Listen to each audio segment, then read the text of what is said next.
center, man. This is where you paid your like $2 to $5. Black Happy was the first one. Fairgrounds. Blue Sky Law. Puzzle. The speakeasies. Oh, and the dead people. Maybe Days.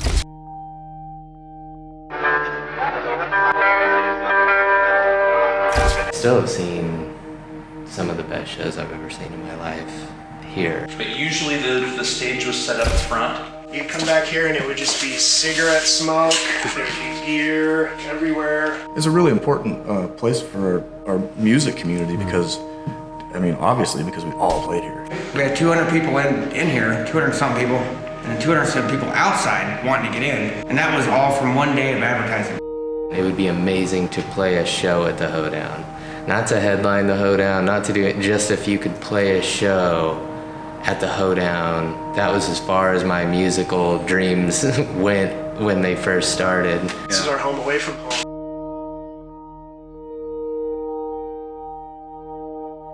These rafters got a lot of action from the band, a lot of singers hanging off the rafters.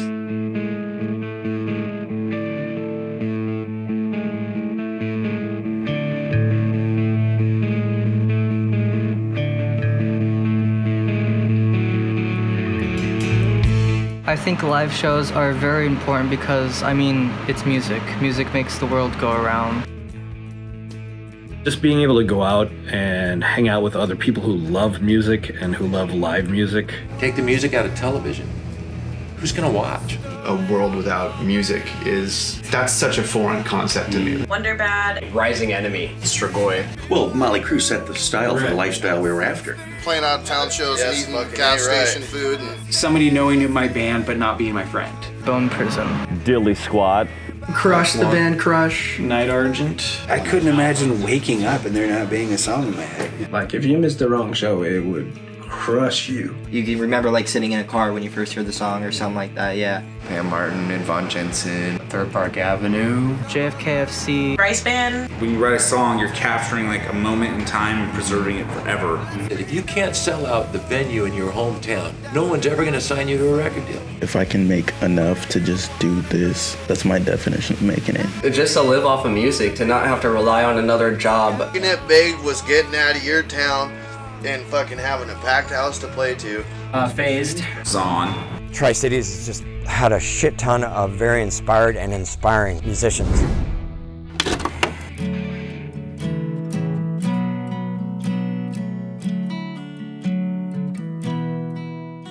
The Tri-Cities is located in the dry part of the Evergreen State. Everybody says, oh, Evergreen State, that's the state of Washington. Well, we are in the southeast corner of the state of Washington. It's mostly desert, shrub, steppe kind of thing.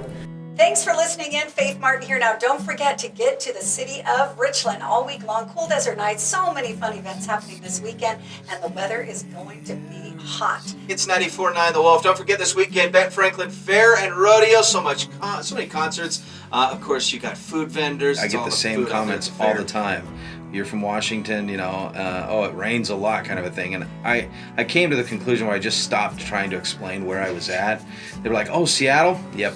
You know, kind of a thing. And now it's like, and when people say Seattle, I'm like, no, the other side of the state's where I'm from, you know. We're a complete desert. I guess Eastern Washington, more conservative, more like the, you know, America, and then left side is more like, don't cut that tree down. I'd say it's like a suburb without a city, and you think something's gonna come up in the middle of it, but nothing comes up. The city shuts down at 8 o'clock.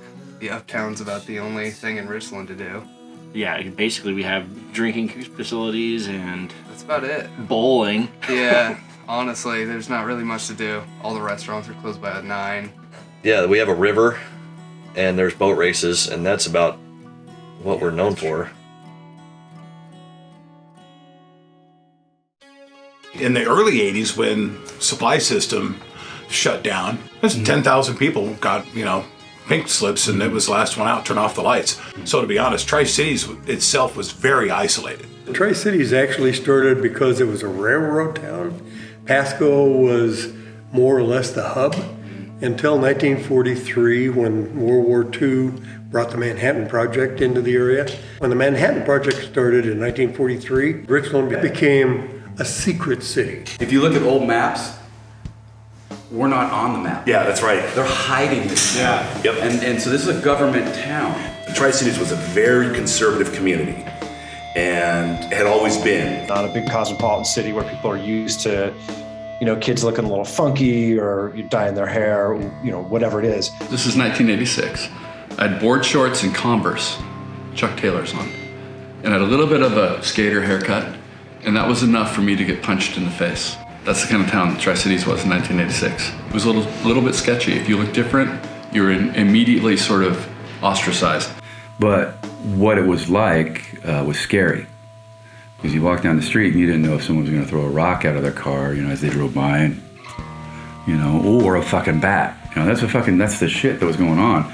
Back then, it was pretty much a good old boys network of stuff here in Tri-Cities. You smiled and you did the right thing and you stayed in line, you marched to the beat. Yeah. Which is why it didn't take much to stand out. It was so strict and just tight that it's like if you were a little bit bent, it was just woo, woo, woo. You'd go to a grocery store and see everyone you knew, always. Everyone in Tri-Cities was someone that you knew. Now I go to Costco and I don't recognize anyone. It's like strangers everywhere. The 80s music scene here locally, a lot of great rock cover bands. I like the 80s. I enjoyed the 80s. More so than the 90s. I did enjoy the 80s. It was a fun time. There was a lot of clubs to play. There was 4 to 5 rock clubs in the Tri-Cities. Country, there was at least 4 to 5 venues you could play. So there was tons of venues just in this area. But if you came to a club back in the day, you stayed there. You were there to see that band. Part of your image then was how you defined yourself with the music. Yeah. There was me, the hard worker, my work ethic, how I study, and then my genre of music. Right. Mm-hmm. It was how I presented myself. Right. But the music scene kind of got homogenized. And it was so cookie cutter. All the bands were starting to come out and look the same, big hair, makeup. And I was getting tired of it too. Lots of solos, lots of flash. Glam rock's a thing. And it was just excessive to the point of being obnoxious. And then all of a sudden you come in with something that's stripped down, super raw, super heavy, and it's 180 degrees away from where we're at. And I think that pivot was needed. And it just was a complete shift. Just imagine if you loved playing basketball, but the only game you could go find was collegiate or NBA level, you're just going to kind of feel bad and go home. And some of those hair and metal bands, like I said, the talent level was just incredible. These kids kind of felt a little left out. So they basically did what all kids do, and they formed their own style. And it caught on. It just flat caught on.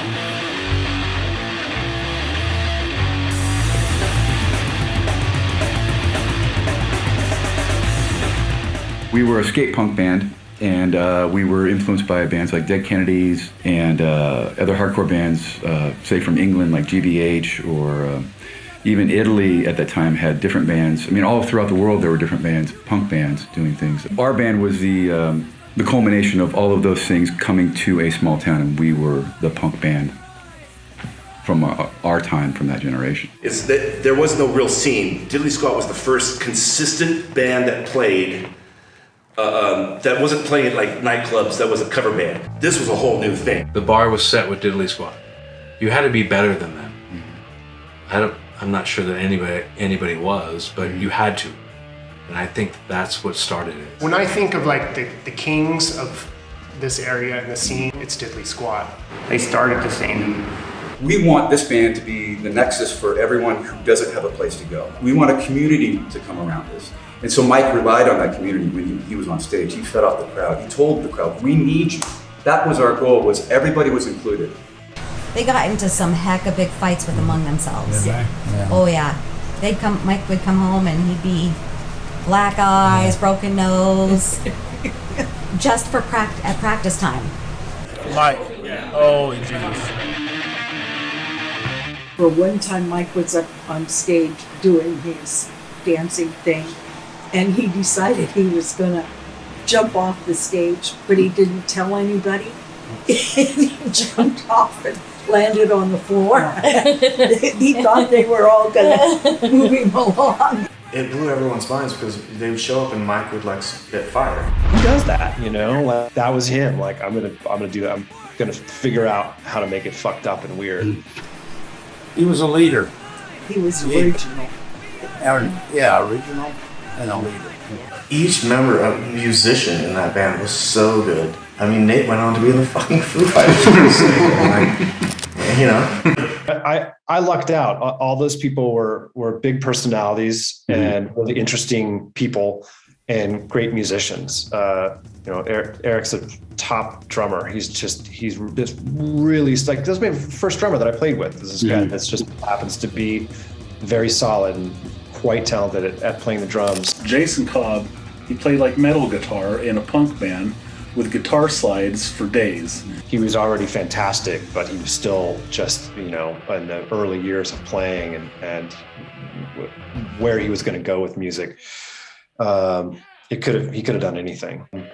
He played with a pick made of rock.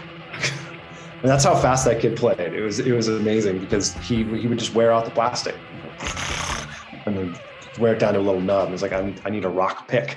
That's where he was at. And I didn't really know bands could do their own shows. I'd been to concerts before, but I didn't really understand this punk rock thing. The first Dilly Squat show I went to, it was one that Nate Mendel had put together, and also working with a guy named Andy Monco, and they'd just done it all, and I thought, that is so cool. It was really just part of the hardcore culture too, that like you played in people's basements or garages, or you rented out a venue. Like we just need to find an Oddfellows Hall or a hoedown center or whatever it is to just rent out. I think it kind of makes more sense, you know, like, you know, rather than playing a bunch of 17-year-olds playing in a bar where your friends can't get in, or a music venue that doesn't exist in a small town like Tri-Cities, you just rent out a small venue for, you know, maybe $150, and it's yours to do whatever you want with. The first few years, if you remember, there was a lot of pushback from people. It was hard to get a venue or a place to rent just to have a show. And there was a couple places that were at least open to it. We were reading magazines about young kids doing their own shows, so this was a real thing. We could do this, and so it was an outlet and a voice. We would also then go on tour and meet other bands and go to other cities, and we realized the same thing that was happening in our town was happening everywhere. We weren't unique, we just happened to be the guys doing it first. They were our heroes. I mean, I looked up to them. They, you know, it was like, wow, this is what I want to do. This is something to strive for. I was impressed by the speed, and I was impressed by the kind of casual control they had at the speed that they were playing at. We were going to play, I believe, our final show, and I don't know why we just decided to disband. I was probably already making plans to move to Seattle, and that might have been the instigation for it. I'm not sure. But the band had run its course, and we had this final show, and we were looking forward to that, and we made some plans to go swimming. A friend of mine, Joe Nix, he lived down there, but he was up here, and he got the phone call, and his face went white, and I go, what happened? He was guitar player for Diddley Squat just drowned. I mean, I don't want to go on about that last day, but that's always bothered me in a way, you know. That last day of right before Diddley Squat's last show, there was myself. I drove Jason and Nate out to this spot outside of Colotis. It was this area, just this pond, beautiful water too, nice big basalt cliffs there that you could jump off of into the pond and everything. Good clean water, clear water at least on the surface it was. He wasn't a swimmer, so actually everybody else was jumping, and he had waded in. He'd left his glasses and his stuff on the shore and waded in, and nobody knows what happened after that. But the amount of denial we were in, because we were walked around the place looking, Jason, where the hell are you? We were in denial for probably at least a couple hours. Yeah, walking around out there. And before we're like, we need to call the police. Then the sheriff showed up. Said, you might have to call whoever else to search and rescue, and then they showed up. And then they found him, and that was like, oh my God, what a day that was. That was just, just always remember going to his parents' house, who had been notified that he had passed, and opening the door, and there was his mom, and then it became real, like here's all his friends, no Jason, this thing that she could barely process, and that's now real. And just the first thing she said was, life is so fragile. And that was just so profound. Like, that's what I'm feeling now as I'm retelling the story. It's like any one of a million flaps of a butterfly wing could have happened that would have changed the course of that day. And somebody else could have stayed back behind with him. He could have eaten something different in the morning that wouldn't have given him the stomach cramp or whatever it was, and we'd still have him. That hurt. That kind of changed me for a long time in not really in a good way. That was the end. It was like the end of an era right there. All right, this era is now ended. Slam shut. Yeah. End. He was my best friend, and it's a very tough thing for me.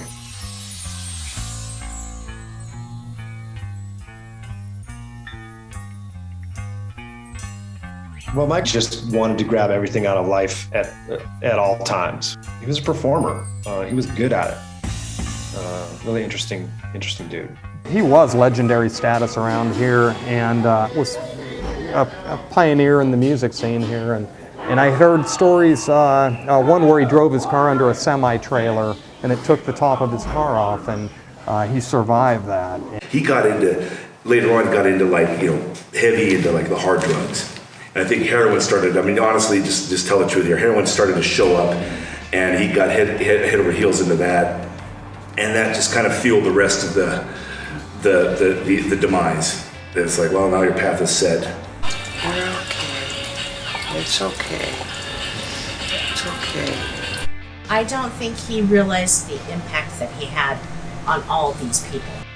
I just think if he had maybe reached out and put himself out there on Facebook and stuff, and these people would have been able to reach him, right, that it could have been totally different for Mike. When he was the singer in Diddley Squad, that he was almost kind of like the spiritual leader of the scene. He was just so charismatic. He was just a great entertainer. He was like one of a kind, for sure.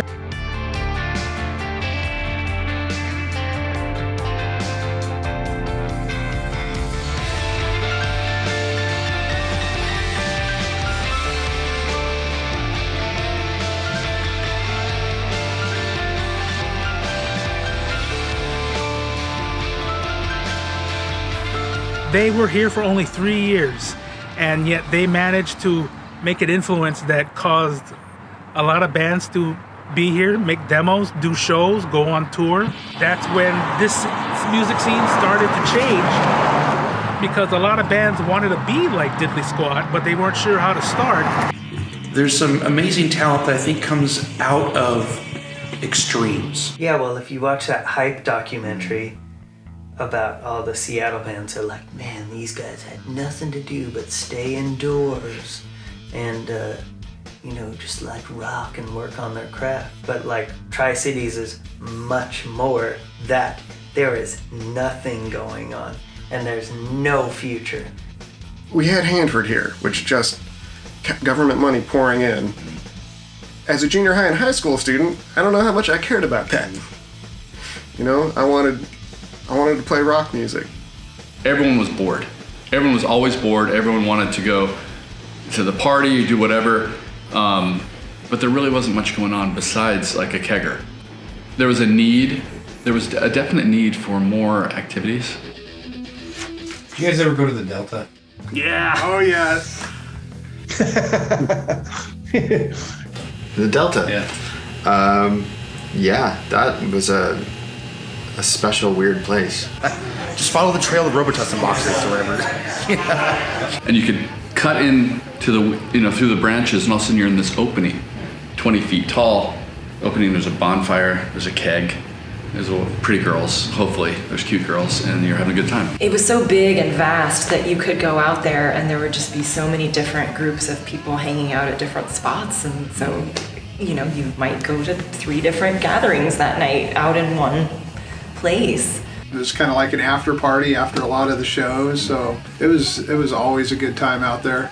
I chipped my tooth there. I almost wrecked my car there. It's the only time I ever came close to live action role playing. I have no idea how more people didn't die out there. It was bizarre. It was bizarre what went on out there. There's rumors there's devil worshippers out there. Oh, I think that's not a rumor. I think that's true. Yeah, and there was.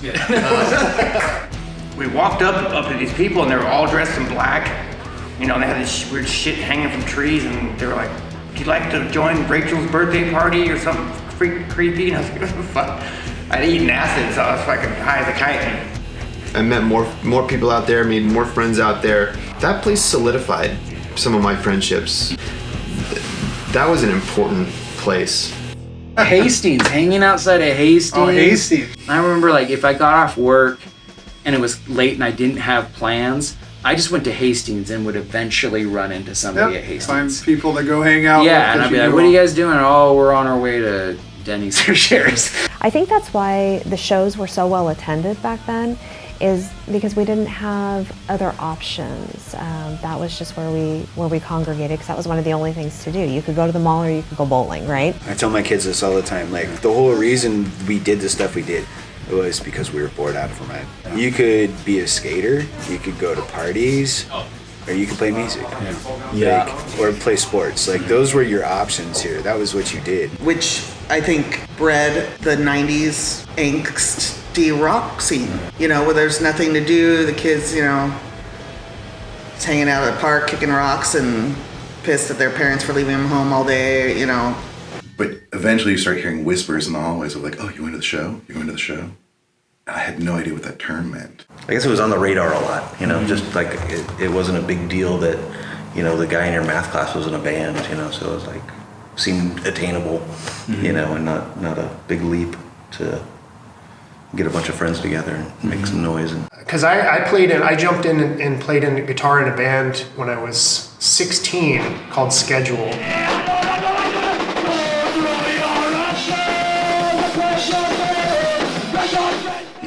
And there were two members, Dean Smith and Jay Devitt, that were older than me. They were out of high school at the time, so they wanted to play Olympia, Seattle, you know, you name it. And I was in 10th grade, but, you know, I would have done anything to be able to facilitate that.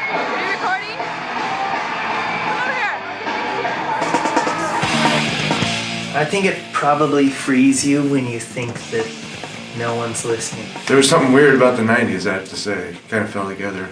We lived near Motown. People that lived around Motown during the Motown era, that's really cool because there's only so many like musical movements in history, and we lived adjacent to the grunge explosion of the early 90s, and that's so rare that you got to be a teenager in a time period that people see as like a music revolution. We got to be around what was the coolest music at the time. We were living a couple hours away. The shockwave that it sent over here was really exciting, and it brought a lot of exciting bands here. It brought a lot of ambition here. I don't know that you have the Tri-Cities scene the way that it became what it became without what happened in Seattle happening there. There definitely was an explosion from like, you know, a handful of people, 100 people maybe going to a show to now there's 300, 400, sometimes 1,000 people showing up at a show. Like, it was a huge shift. It brought an awareness.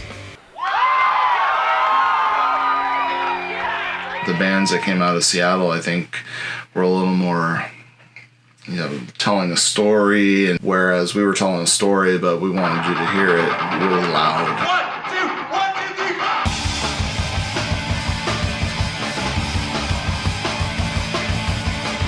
There was a Tri-City sound. It was catchy, it was rock, it was heavy. Small Ladybird, Spy Dial were the archetype for that sound. And it was punk, it was metal, it was rock. Here it was like a mixture of thrash and speed metal, but also a lot of hardcore and punk bands. It was all both tough and melodic, I think skateboarding honestly was a big part of it, because back then that was the soundtrack to, you know, riding around streets on a plank of wood was hardcore. They were pretty well linked. Tri-Cities thing, there was what they call the crut sound, C-R-U-T. I don't know what the crut was like. It's like a guitar effect or something. Oh, I've never heard that. You ever heard that? Yeah, the crut sound. Did you make this up? No, I'm not making this up. He would. Don't make it up. Like, it was a specific thing. It was very removed from Seattle.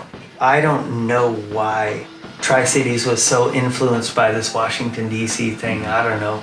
Our scene was weird.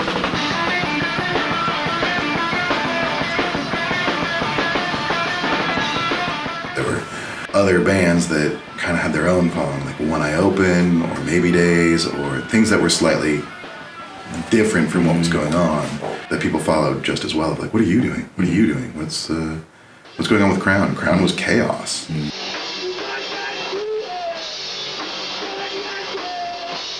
And every once in a while on 88.1 would announce the shows. 88.1. 88.1. 88.1, the alternative. That was the Happy Herb. Next week at the Kennewick Fairgrounds, it's the Screaming Trees with Small, Mile 9, and CBC Jazz. Back then, the slogan was less power than your microwave, because it was 320 watts. 88.1 was the closest thing we had to like pirate radio. Even though it wasn't pirate radio, it felt like pirate radio because it would only be on for like a minute and then it'd be gone. I would sit in my parents' stereo and turn on 88.1, and I'd make mixtapes just off of 88.1. Probably 99% of all local bands' first radio play was on 88.1. It had to have been. You know, nobody else is going to touch it. My mind was kind of blown that there was a student radio station here.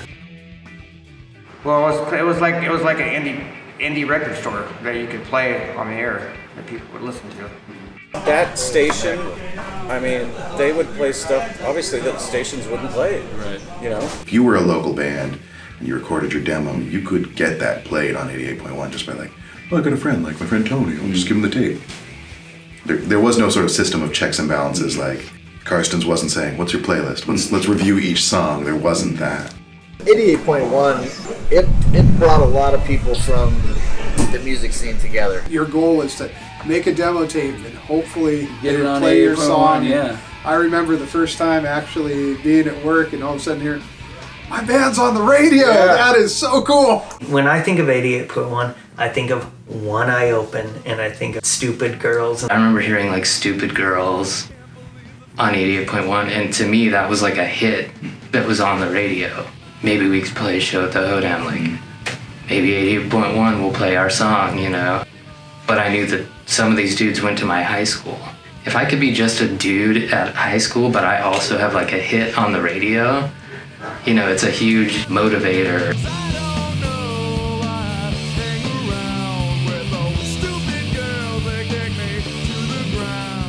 Looking back on it, 88.1 was just as important as any other element of our scene at the time.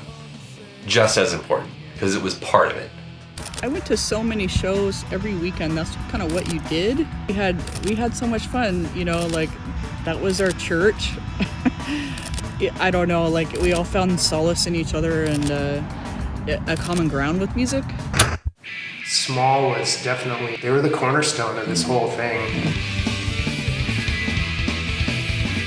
Small are Tri-Cities legend there. You know, we were kind of talking about the Tri-Cities sound and the Tri-Cities scene, you know, how Tri-Cities used to have a sound and its own distinct sound. They were the epitome, the culmination of that whole era. There's metal guys and punk, and I came in as a punk singer. And that was Small, basically. I think Small, you know, after, you know, Dilly Squad, I think definitely is like that next pivotal, you know, iconic band. Things sort of elevated the scene because everyone went, wait, what are they doing? We want to do that too. And not necessarily copy the sound, but like, they're going on tour. You know, they made a CD. People are buying it, like, we need to do that. So I think they influenced the whole umbrella of other bands too. Yeah. Kind of trickled down to all of us. Right. It's an influence for all of us. Those songs, I think, really resonated with the group because they felt attached to it. And I think that that's really what the power of those songs were for people. was that they resonated with a meaning for them. Who's the best out of this town? John Boetes. That guy's the best. He's the best. We grew up listening to punk rock.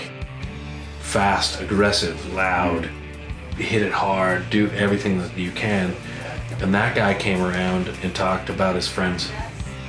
And he was the first guy that talked about his relationship with his girlfriend. You could feel it. You could, when he sang those songs, they were where he was. They were impactful. They meant a lot. I wonder if that dude realizes his voice is the Tri-Cities. Oh, I don't know, man. It's so good, though.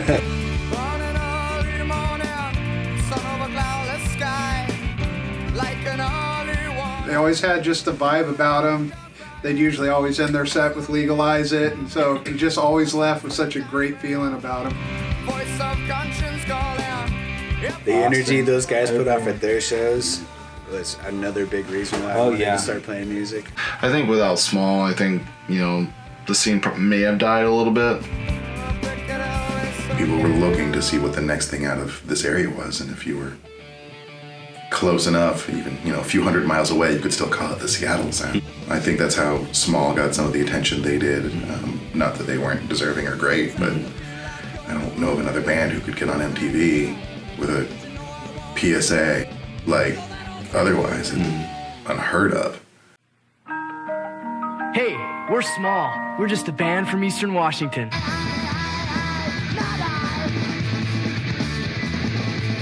We write songs about things we feel need to change. Is that enough? No, because just like you, we need to lend a hand. Before it's too late.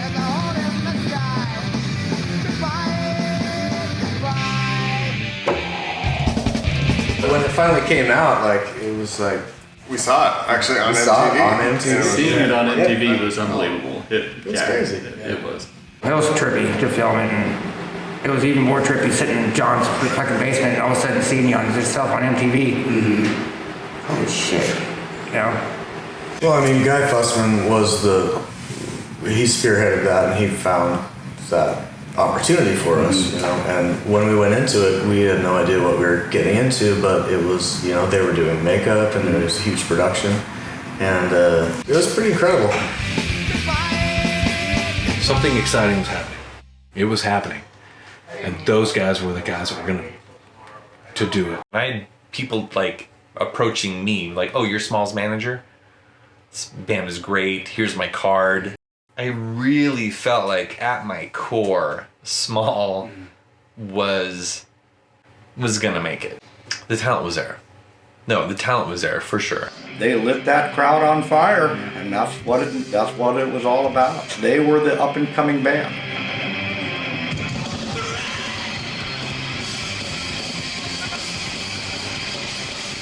Capitol Records isn't coming to the Tri-Cities. David Geffen isn't coming to the Tri-Cities.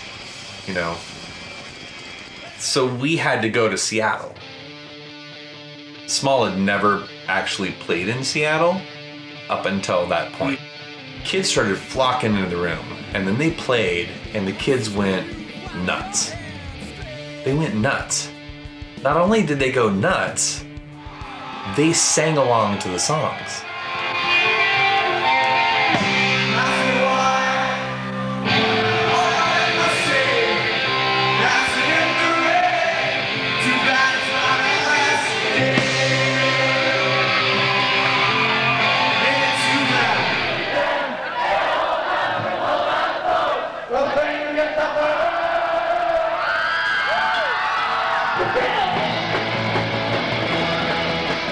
How is this happening? This is before the internet, right? How is this happening? How is this band from the Tri-Cities playing their first show in Seattle at the OK Hotel, and the kid, they knew the band. And that's when Small was getting more attention, not only here, but in Seattle and Portland. Small was there. I mean, I mixed the show up in the Crocodile, where Sony Records was there. I believe Warner was there. Sub Pop was there. Of course, it wasn't a matter of would they get signed. It's more a matter of who would sign them. In my opinion, they were at one point 6 months away from being signed, based on what I saw that was happening between Seattle and the Tri-Cities, and just how it was going and who I was talking to and that, and people giving me their cards who were industry label executives and saying, call me on Monday. You know, they had a real shot at it. There's like no predicting how the machine is gonna work.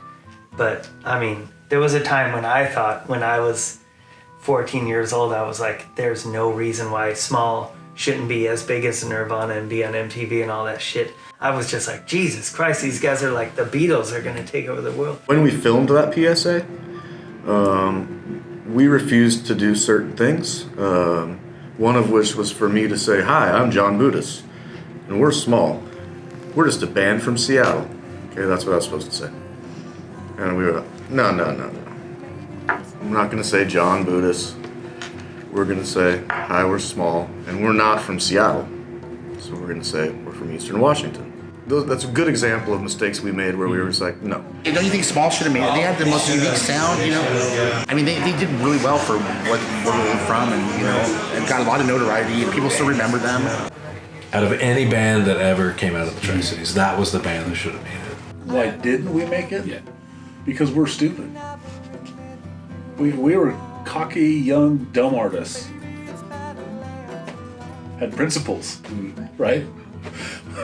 We were buried in our principles, I guess. There was nobody to follow in the steps of. There was nobody to, like, oh, this is how you do it, you know? We didn't jump on the Seattle bandwagon. We were like, we're from the Tri-Cities. Well, no one knows where that is. If we would have just moved to Seattle, we probably would have done a little better. It just, you know, it didn't pan out. Things happen in bands and they go different directions, and you know, that's how the music industry works, you know. We were all going, oh, they gotta make it, they're gonna make it big. People were hoping that they would get the attention that Nirvana or Mudhoney had. We were getting close. Yeah. We were getting close. Parts started to fall off. You know, we lost our drummer, and then we lost our guitar player. So we decided to just call it a day with Small.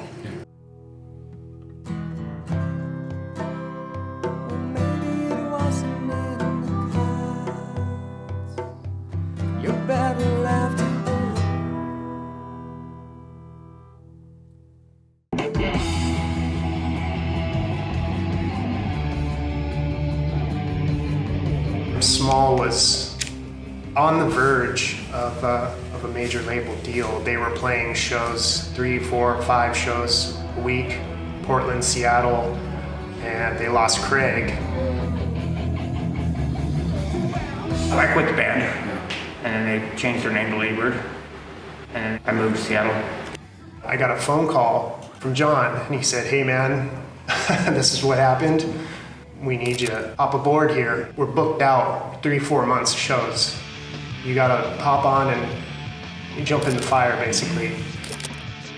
When we started writing Small songs, when I joined the band, they were similar, but they had a different flavor. And then George's guitar playing is such a huge personality in itself that it just changed everything that we thought about as a band when we were Small. The sound changed so much, and the energy and the attitude changed so much that we decided to change our name and our entire program. Ladybird just didn't draw like Small did. I don't know what strings we were not pulling with the true Small crowd, but it was definitely different. We were supposed to play a show in Portland, and we walked in and didn't like the venue, so we left and went and found a different one to play. You know, we were not savvy musicians. We were a bunch of friends hanging out in a van, and we would drive around, and we were kind of our own army. And like, if you weren't a part of the army, then get the fuck out of here.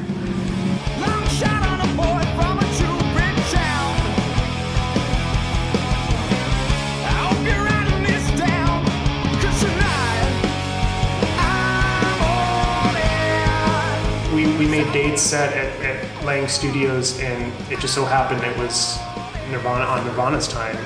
And we leave town and we go to Redmond to stay at our buddy's house to record the next day. And we get a phone call saying, "Hey guys, Nirvana's still in there. They want to make a deal with you," which, yeah, I'm sure they were involved with that. "They want to make a deal with you.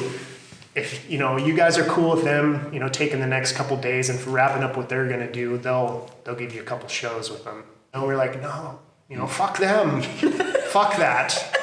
We want our studio time. We've been busting our ass. We're gonna take it." I mean, we all been doing it since we were teenagers and never really knew how to play the game. We just, at all, we're just making our art and not giving a shit. Ladybird was just one click away from it all just rolling over the cliff always, and that was part of what we did and why it was fun. I thought Ladybird, I thought those guys got it. I thought that, they're on their way. I think of some of the bands that were really going at it and really big here or in a different location, they probably would have been on their way.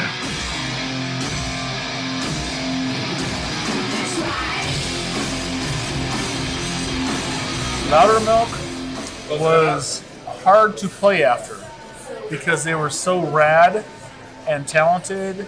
You're like, God damn, where are these kids gonna go? And everybody in that group, it was just so, wow. I don't know, I was blown away by how great they were.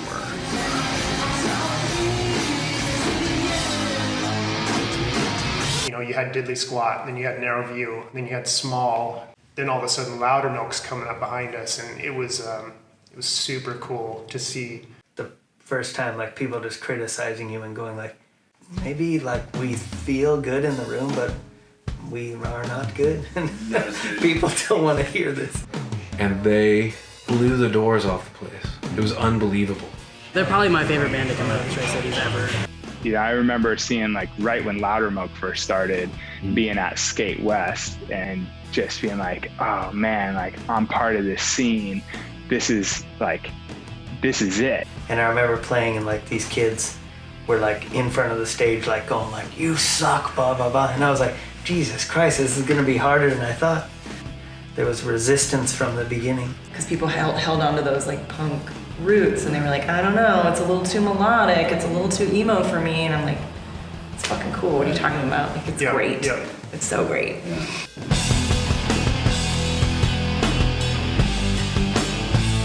I always felt supported by the bands that were kind of ahead of us. Ladybird and Dean from Spy Dial and Jay Devitt. All these like kind of older dudes in the scene I always felt like they had our back. Right. It was a super exciting time.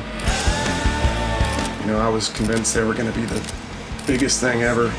Everybody knew. You just knew. Shit. Those guys. They've got it. They got a thing. I don't know what it is, but it's awesome. Loudermilk would get so much shit from other bands. It'd be like, your band fucking blah, blah, blah. You guys aren't even that good. I was like, well, 500 people show up to our fucking show because I made 5,000 flyers and I put them on every single car at every high school in the Tri-Cities. So, fuck you.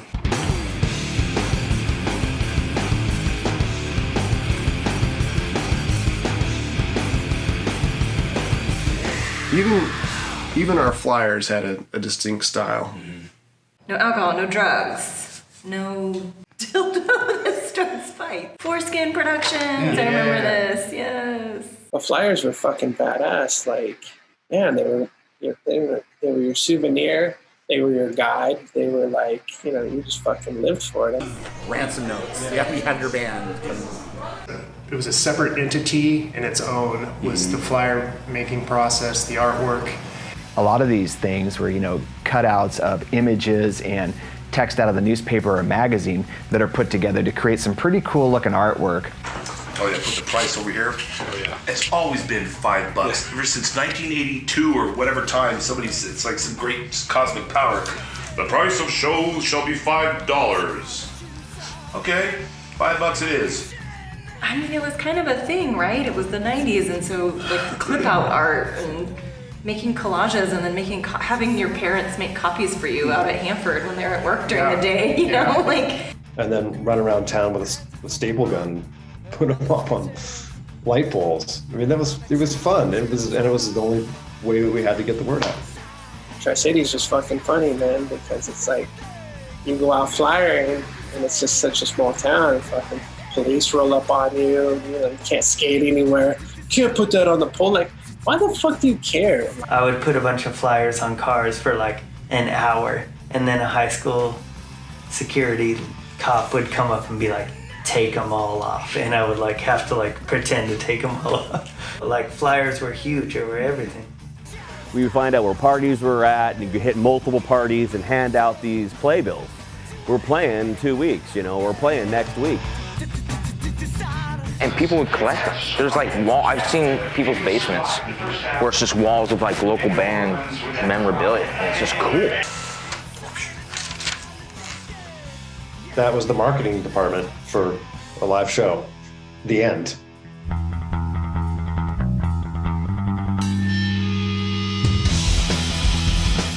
The scene was just really active back then.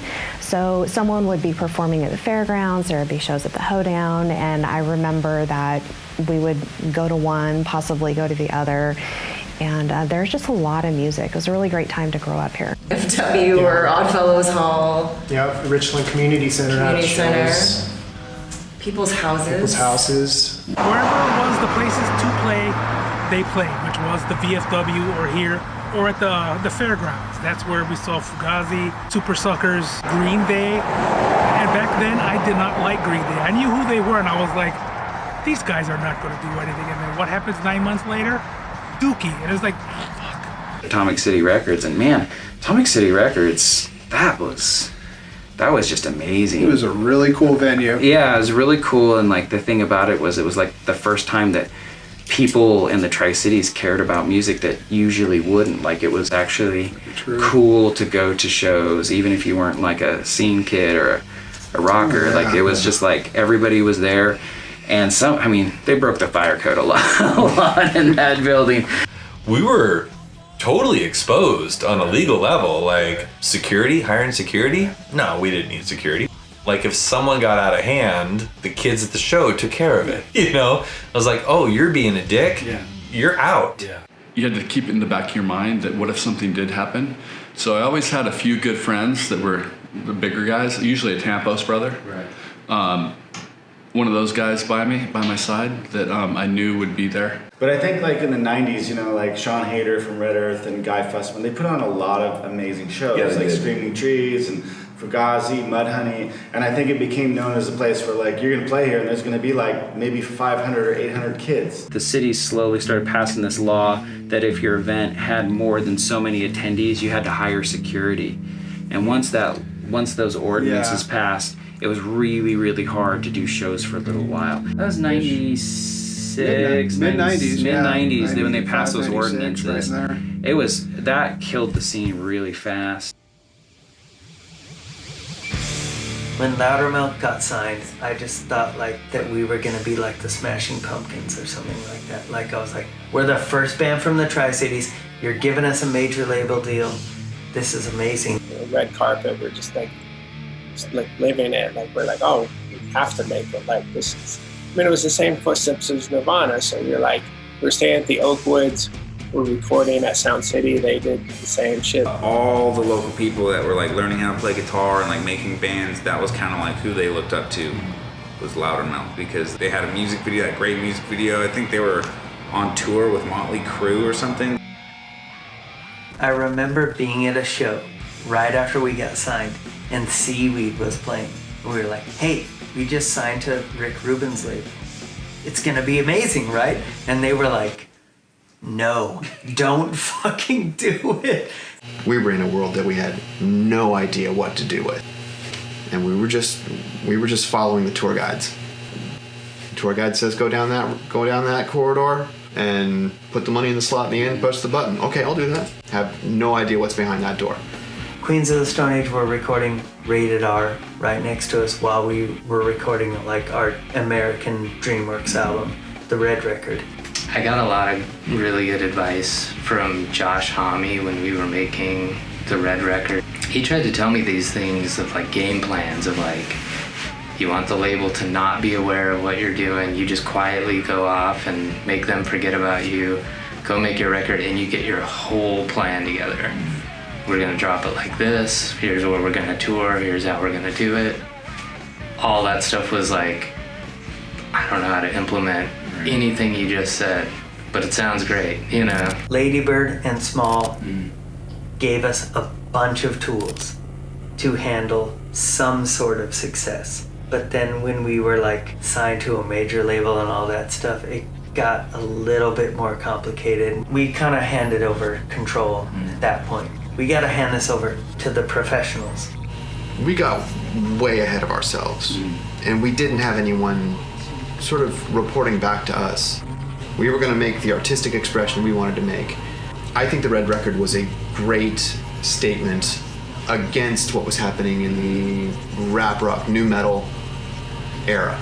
I'm curious as to what would have happened had our record come out at that time, because I think it was better than our contemporaries at the time. End of rap rock, but rock was taking off, and you know, Velvet Revolver was just starting. If it would have fucking came out at that time, it would have been a fucking hit. We would have been a good fucking outlet of just like people that wanted to hear rock. Once we got to that level, we were sort of at the mercy of management and record labels, and because nobody quite knew how to place us or let us be authentically us, it did always feel like they were trying to nudge us. Maybe you're more like this, or maybe you're more... People had no idea where to put it once the garage rock thing was happening.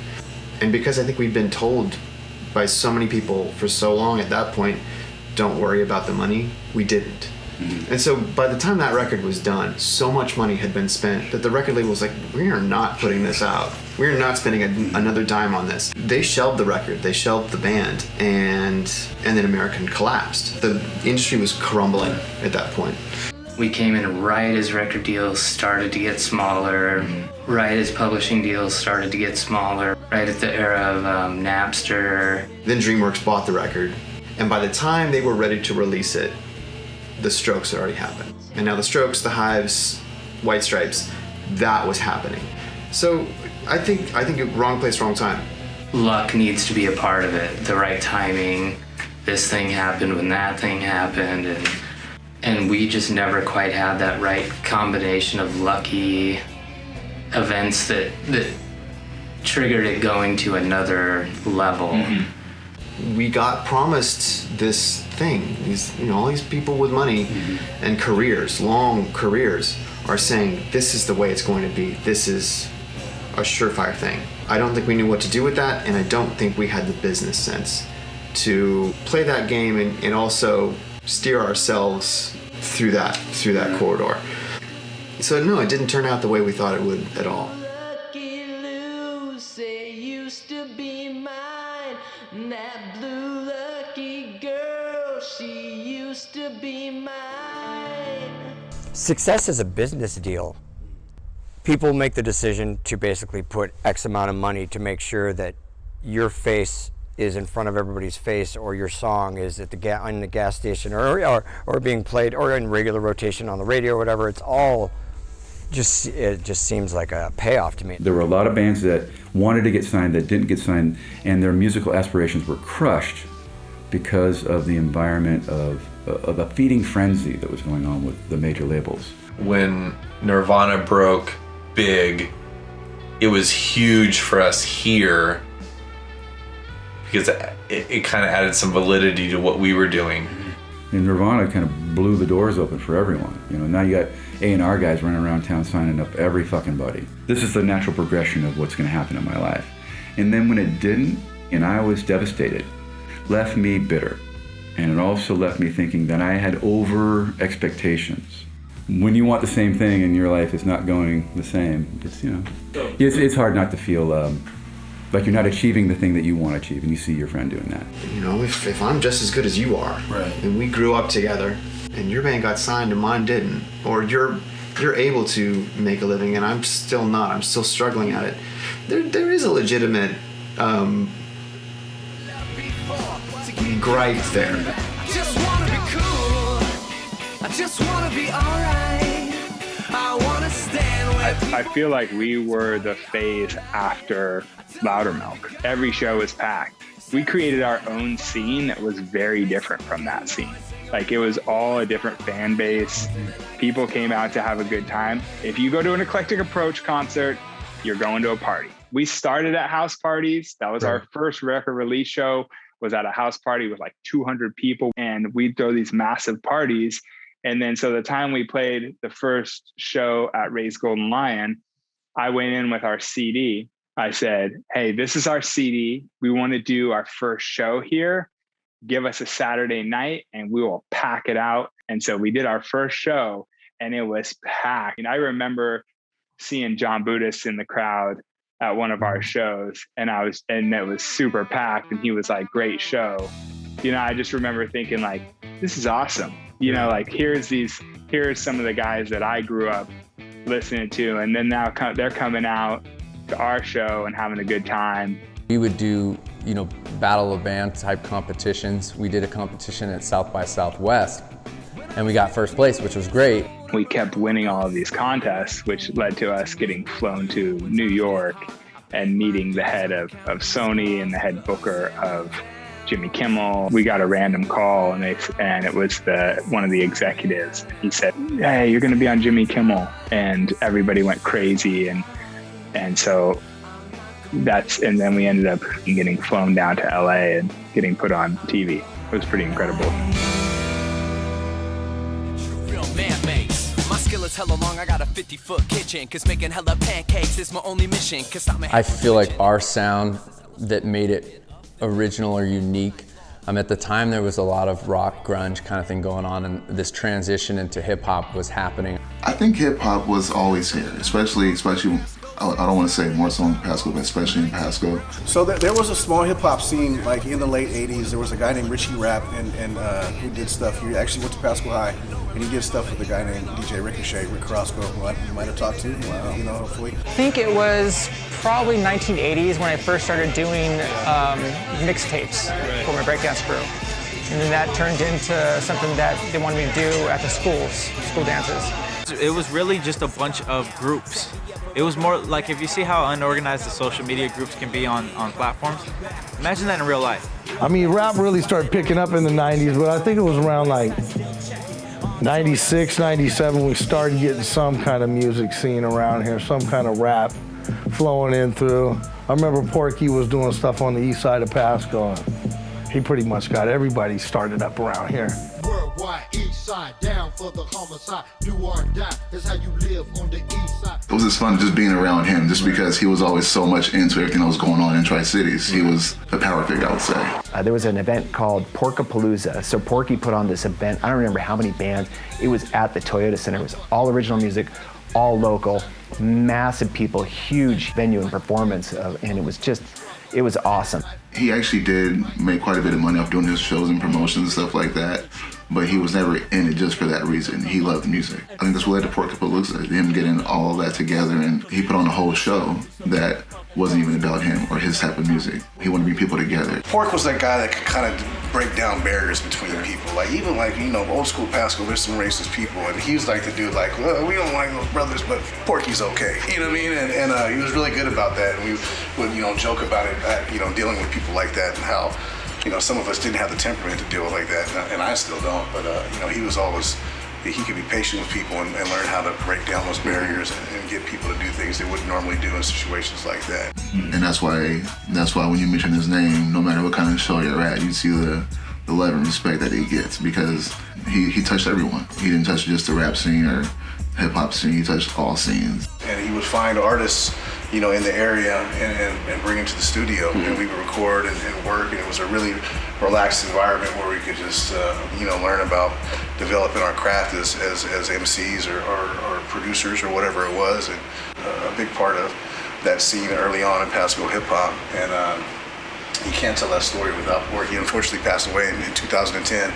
A big part of my early career, the biggest part of my early career, and I miss him, for sure.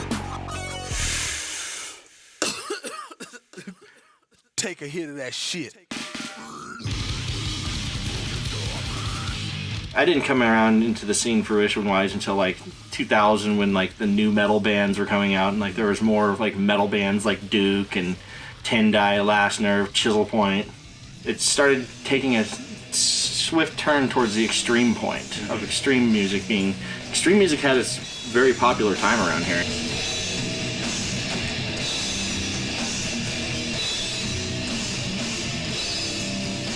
We need to play heavier shit, not...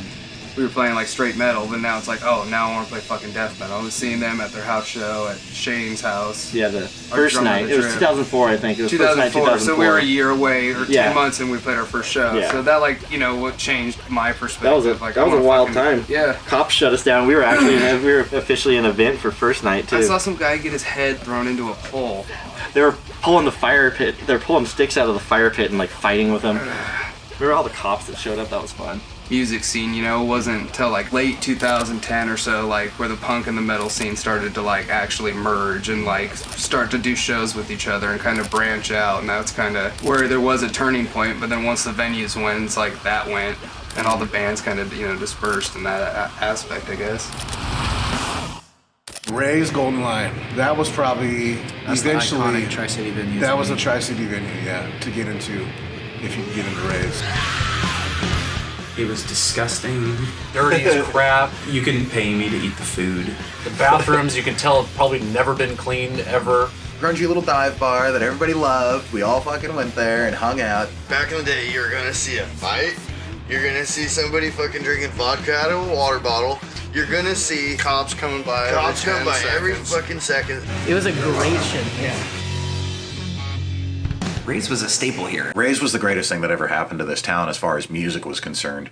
We haven't had anything that's even come remotely close to it. It didn't matter what genre of music you were, it was home. It was the center of the scene for a long time. For the longest time. You drive by Ray's on a Friday or Saturday night, and there'd be 40, 50 scene kids out there just there to see the next act and see the band that was coming up, and they really helped a scene together. Ray's Golden Lion for me was where almost all of my big time guys that I wanted to see played at a small show. All these great, amazing bands, and they're playing on this little triangle wedge stage in this Chinese restaurant / bar. And they did bring a lot of big name acts into the Tri-Cities at a small capacity venue. And that alone, I think that made the scene what it was and made it what it is. So many local bands here, it was their first place to play a show, and actually get a stage to play on. Right. So it was really cool for that too. That's where our first show was. Yeah, the what we were told was an open mic, and turned out to be 2 full touring bands. Yeah, we were like, oh no. We're in the mosh pit, and you go outside and there's big smoke clouds and everyone's enjoying themselves and everyone's having a good time. Not one issue in sight. And those were some of the best nights ever in my life. I just remember watching people, hey, run over, and it's they all knew each other, I just remember being like, this is awesome. This is awesome.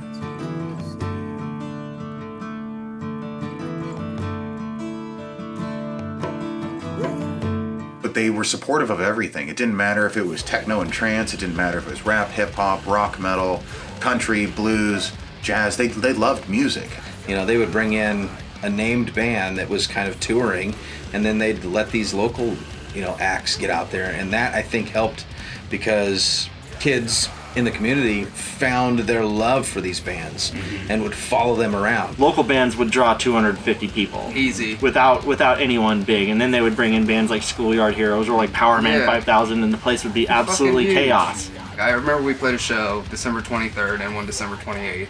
There's 200 fucking kids there. We played 5 days apart at Ray's. Like, it was like, that's what you did. It was what you did in town then. What you did. It's like kids knew about it. It was something they could do. This place right here was a home for people who didn't have a home. It was like a record label. This was showing you that we actually had a home. That we actually were kids who had voices, and you had to listen when you came here.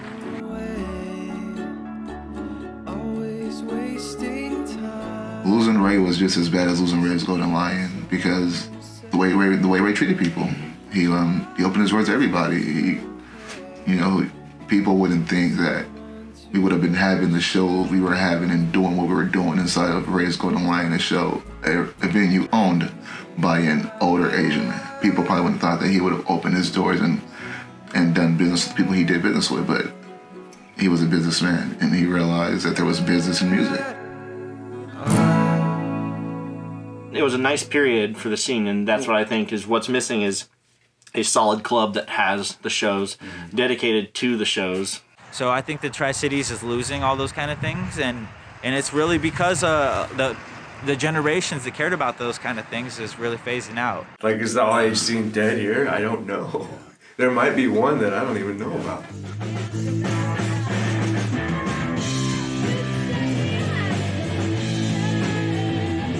If I wanted to put on a show, I could just go put on a show. I didn't have to have a tax ID number. I didn't have to have a business city business license. I didn't have to have any of that stuff. I could just rent the hoedown for the night, and I had to stay up late and mop the floor. Now, who's the tax liability? Who's in the insurance? You don't have enough restrooms in that building, so you need to bring in restrooms. You need to bring in security. There's no bar. You need to, you had to jump through all these hoops that didn't exist in 1990. You could just put on a show, and it was amazing.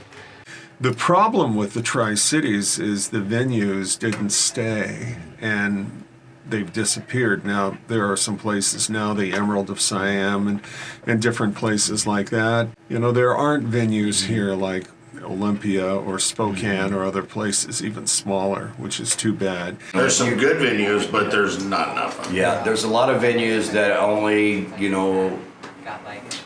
want certain genres of music played in their facility, usually cover tunes. Cover tunes people know they can dance to, especially like, the honky tonks. They want to hear the country music. They hear it on the radio. They want to hear. And so we're a cover band, and that's what we strive to do. We strive to play that cover song the best to our abilities. And now it's kind of house shows rule. That's where the fun is now. House shows are cool, but they're also dangerous. Like, we used to have them right here. Like, one time they knocked the washer off and it flooded in here. It was fucking nightmarish, but it was a good time. I mean, there's just not good spots, man, and there's no good venues in Kennewick anymore. So it's just like, it's kind of just dead here, man. We really don't have venues that are conducive for bands. If you build it, they will come. It's like that, as lame as that sounds, it'll totally happen. Like, if we had like a knitting factory, you could have those shows, and then they'll have local nights, and it might be kind of lame to play there, but it would still be cool because it's a nice big venue, and we would get some form of culture, and they would jumpstart that with other people to want to play their own stuff. It would completely help. My first show I ever saw was in an abandoned gas station, and there was a mattress in the middle of the dance floor that was covering the old, oil change pit, And I don't know if there's as much opportunity to do that now. Could kids rent an abandoned gas station right now with electricity and throw a show? Probably not. We used to have a lot of parties here, and that was parties from people from the scene. So I feel like since we stopped doing that, we don't have the same connections with those same people, and they're all getting older and starting families, so we don't feel as tied in as we used to, where this used to be like a central hub, and there were big bands coming through touring, and they would stay here, and it was just a well-known place. The times have changed. Like, we're in that generation where it's like live music is struggling to keep going now. which makes me sad with all the internet and YouTube and everything. It's so easy to access. Why bother? I mean, I can literally have a friend hold up his phone and hit live, and I'm watching the concert, you know? But I'm a guy who lives that energy. I mean, I've done it my whole life. That's what means it to me. But for this generation, until they get out there and start going to the shows, they're not going to understand about that energy. So, you know, there was one guy I remember years ago that came in here and said, "We're going to do a metal show, but I'm not going to allow a mosh pit." Well, that's impossible, because that's one reason why people want to go to a metal show. And then the clubs or different locations will see the moshing, and all they see is insurance, injuries, cops, you know.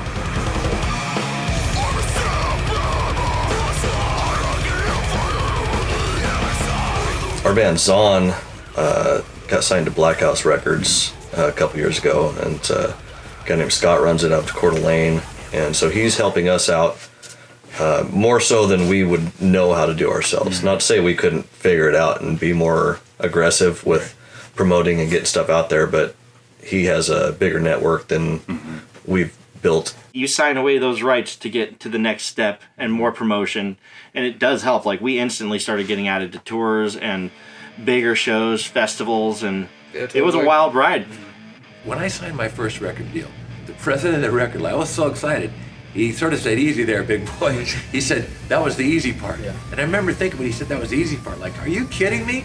How hard it was to get a record deal, right? It's another battle when you get into the major label system and like the mainstream system. And then the next thing is you hope you have a hit, otherwise you're dead in the water. Like, I don't think people realize there are tiers. Just because you get signed doesn't mean you're succeeding. I mean, you're getting to something that somebody else hasn't, but that doesn't mean you made a lot of money or that you're going to succeed, or, you know. I mean, the music industry is just fucked. It's just fucked. There's no other way you can really describe it.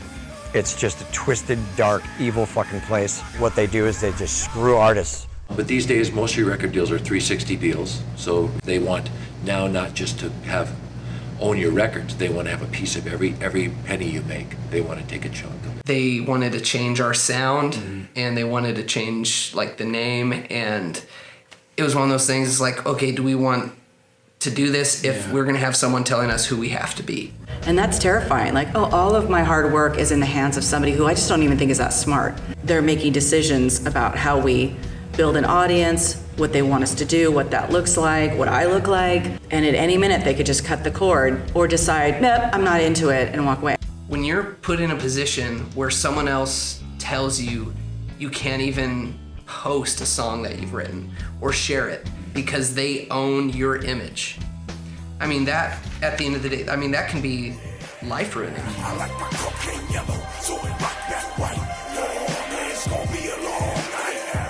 Able to see all these interactions, and a lot of my friends are in the hip-hop scene here locally, and I thought it was just amazing of like the support and camaraderie and everything between the hip-hop artists and the rock artists and everything. Like, it's like everyone has each other's back here, and it's incredible.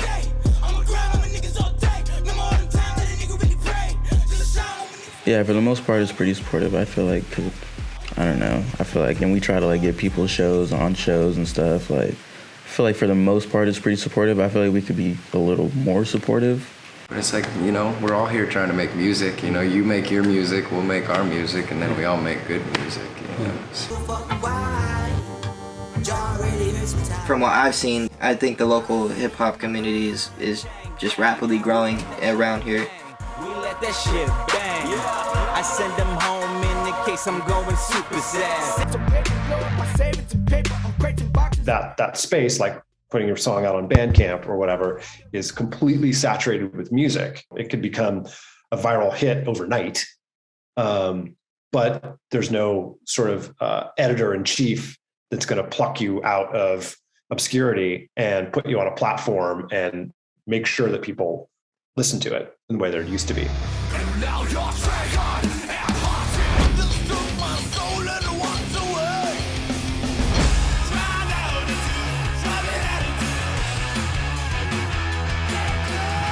Do you think it's harder or easier now to make it? I think it's harder. Yeah. because it is so oversaturated. Right. That's a tricky question because I think that there's so many more people just uploading that it's harder to become somebody. You can put a song out there, an album out there, but you have to think about like how many songs or albums people are scrolling through before they even get to yours. And there's a lot of musicians out there, and there's a lot of people that you're neck and neck with trying to trying to get where you want to be. You're like, hey, this song is dope. You add it to a playlist that has 600 songs on it already, and then you might hit shuffle on that playlist sometime and hear that song a different time. But it's very rare, for me at least, for me to run a song back like multiple times. There is definitely a lot more competition these days. There's just so many more bands. Because when we were growing up, there just wasn't that many. Even in the school we went to, there was a handful of kids that played musical instruments. And now, when my son was in school, he said, there's 30, 40 guitar players. These days it's getting harder to do something that someone hasn't already done. You have to find a way to break through the noise, but there are so many different outlets to allow that, between Spotify, Apple Music, SoundCloud, Reverb Nation, Sonic Bids, like all these different companies that provide opportunities. But to retain an audience, I think, is probably harder. It's a lot easier for me to send you a link. It's a lot easier for me to record in my basement. It's a lot easier for me to, buy an ad on Facebook so you'll see it in your feed. You'll know the name, but can I get you to care and come back? We're in a different age now, where you can produce something on YouTube, and if it resonates with the audience, you're in business. The industry has definitely changed. Good ways and bad ways. So you can monetize a lot easier, but at a lower pay rate, usually. And I talked to a guy, he called us, he wanted us to play his song, and I said, man, you must be doing great, because I see you have like 1 million views. He goes, we're not making any money. I think that artists need to be realistic with themselves. Carrie once said that rappers are going to start rapping and making real music when they have to rap for minimum wage. Essentially, music is free now. It's like your light bill. You pay your light bill, you pay your music bill. A million airplays used to earn you $2 million. Today you can have 200 million airplays and make a couple $100,000. I mean, it's stunning how different it is. So it's tough. How do you make a living? Yeah, to make it big anymore now, you kind of have to reinvent the wheel. I would say the stepping stones are still there. Like, it's still like you gotta kind of play in your hometown and then like move to the next city to try to get your name around and like make the first album, make the merch, sell that. It's like, it's still there, but it's like there's more people on each stepping stone, so you have to like, look at me, like all along the whole way.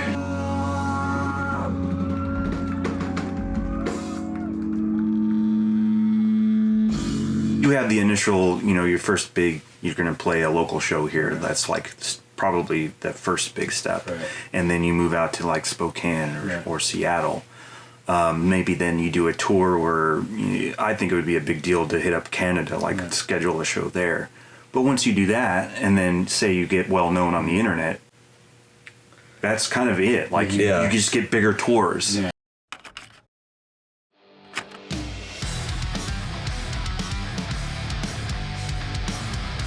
Do you think music is becoming less special? I absolutely do.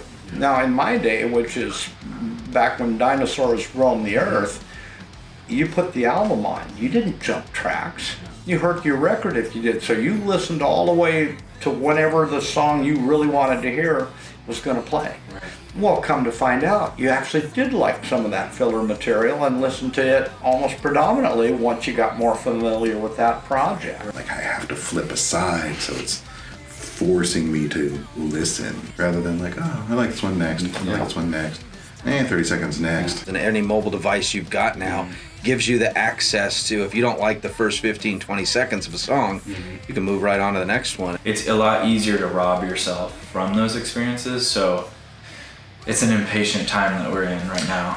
I don't think music is less special. I think the attention spans have been manipulated. I know you're gonna dig this. It used to be, if you want to present a demo to a label or to a production company or anything like that, you had 30 seconds.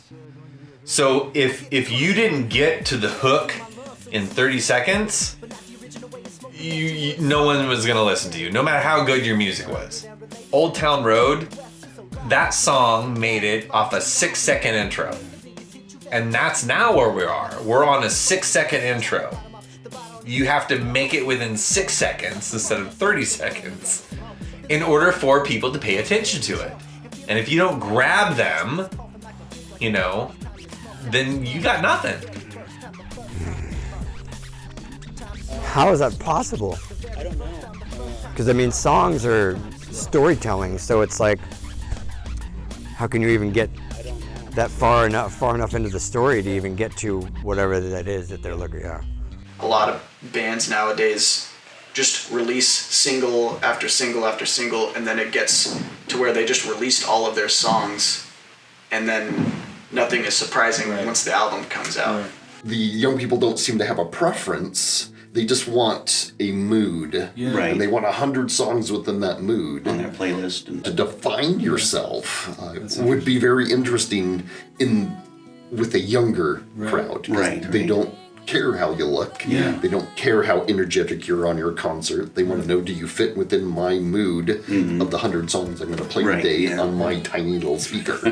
And that's a weird thing with promoting music too. Like, we get a lot of bands that come through that have X number of Spotify plays because they're on some playlist, but nobody knows what the name of the band is. They would know the song if they heard it, but it's hard to sell tickets because they don't even know the name of the band. They just hear it on some playlist that they listen to. I still enjoy going on like Spotify or like Apple Music and just like looking up a genre and like finding bands, and I feel like that's like the way to make it special. You get to discover. I'd be pretty fucking close-minded on music if it wasn't for all the outlets we have now. Like, I fucking love swing music now.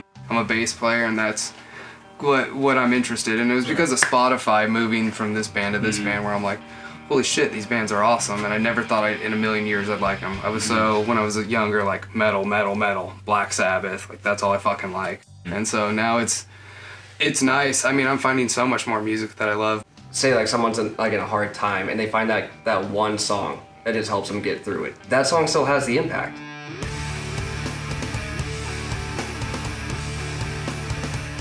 Now, you used to hear of A&R guys dropping into the whiskey in LA and hearing, the Doors for the first time. Well, who the fuck are these guys? And so you'd hear that sort of stuff. But now A&R guys are few and far between. And if there's one or two in Seattle, sure as shit ain't coming over here. I just think we get ignored. We have some of the most amazing stuff here, and nobody knows it. We're the desert dwellers, We're the ones that are just kind of in this little hole over here that that nobody really knows about. I mean, you could be the greatest band, but if there's no one there to hear you, it's kind of like the tree falls in the woods. There's nobody around to hear it. It doesn't make a sound.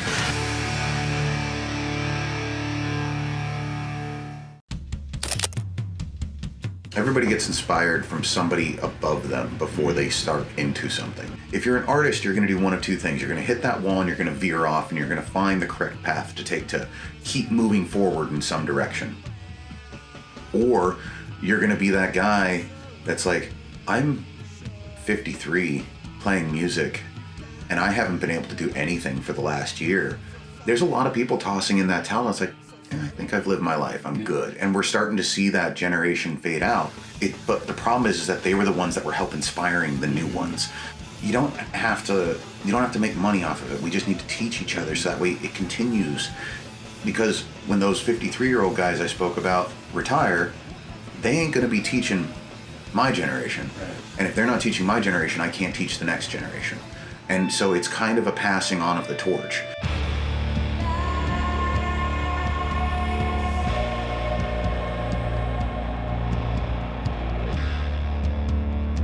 The only thing I'd really like to say is something I never got to say back then when we played with all those bands, which was thank you for inspiring me to be a musician, to write music, but also for giving us an opportunity as kids because we were super young. When did you make it? I made it the first time that I ever played a show in the Tri-Cities. I played a show. It was an honor. There were so many people that were around and so many people that I admired from that stage, and I got to be on that stage, and that was the moment that I made it. I made it that night, you know?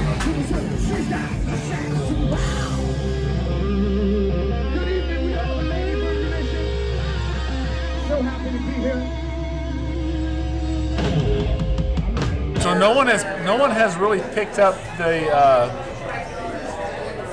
torch. But there isn't nothing you can put your thumb on. There really isn't, music-wise. There isn't. The 90s alt rock scene was hot and awesome, and I would love to have another one of those here. Boy, it's hard to even imagine that could take place again. It was so magical, really. Do you think Tri-City's already hit its high point? As far as a local scene, I would say probably so, but I could be wrong. I hope I'm wrong, but I think so. I mean, do you feel like that ship has sailed a little bit? For that era? I don't know, that's all I can think of is that era.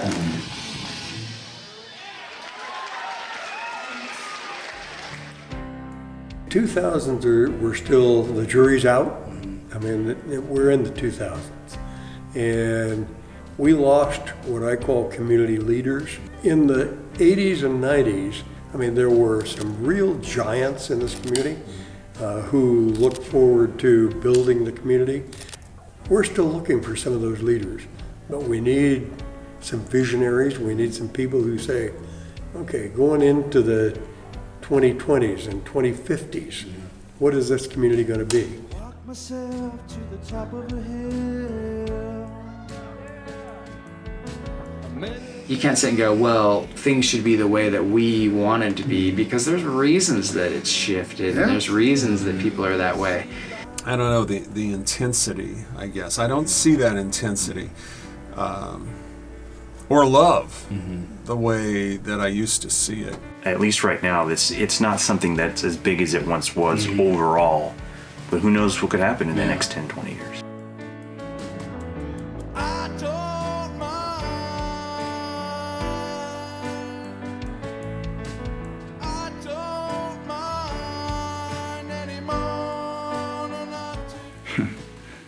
The definition of crazy, right? And I put like a $6,000 drum kit into my $200 car and drive, 500 miles to get $10, I live for that shit.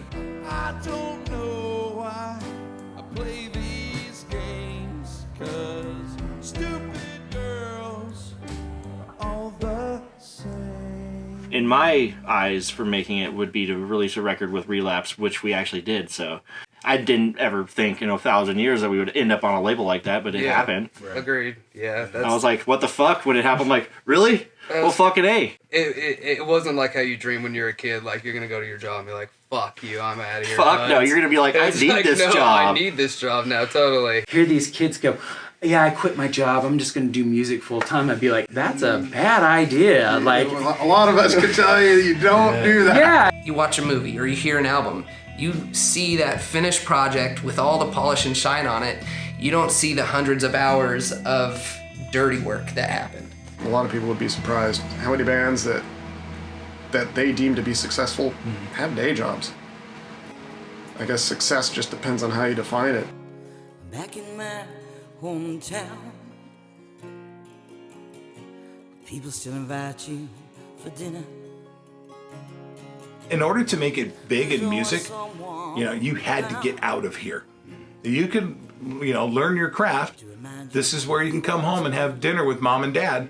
But in order to make it big in music, you had to get out of Tri-Cities. And that was true in almost everything. If you wanted to make it big, get out. They say that's why you move. Yeah, it will always be, you get some shit together, get your ass out of here. Yeah. Because you're not going to get recognized here. The week after I graduated from high school, I moved to Seattle. I guess that's what I'm doing now. Like, that's the major thing that could provide me some sort of life at this point. And they say that's why you left town. Nothing, no, it's just life in a small town. See so many come and go and not so many come and stay. I think that's just that's the pattern that people follow. There's just not enough resources in a small town to support somebody that's really ambitious. The opportunities are all in bigger cities, and in general, I'd say it's too tough. There's just not enough resources. Yeah, there has to be some sort of tipping point of enough things to make something blossom. It's almost like this area is like an area of like practice. You never know where it's gonna go.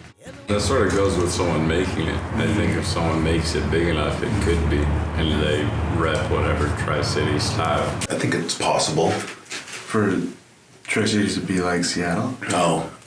Is that the question? We don't have the industry surrounding it. I think that it makes it difficult to be successful here. And so most of the people that will be successful will have done so by moving on from here.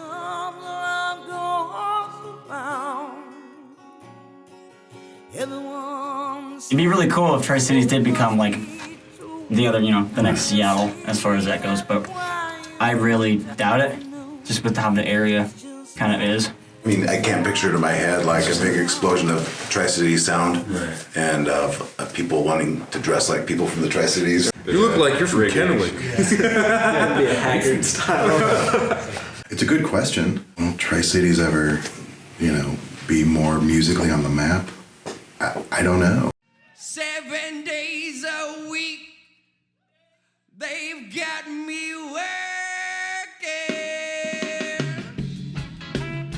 I think it's become more and more a music mecca, and there's far more musicians here. People are up and coming, and some new bands on the horizon that I think, they're not so polished yet, but they will be, and they're going to be great and ones to watch. So that's really exciting.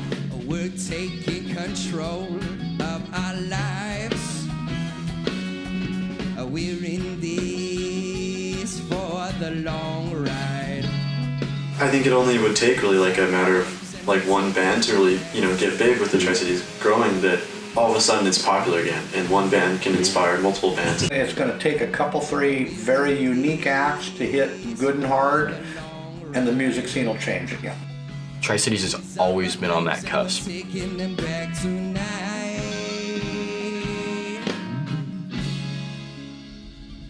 Uptown roots, yeah. It's always going to be this underground thing, I think. But music is shifting, music is changing. I don't know what it looks like. Will it be Seattle? Is Seattle even Seattle anymore? Maybe it doesn't matter where you're from. It wouldn't happen the same way. Seattle was just kind of the end of a line for regionalism. I don't know, with technology and social media and the way you can get your music out, I think everything's changed. A band from any small place you can think of can get out and get big.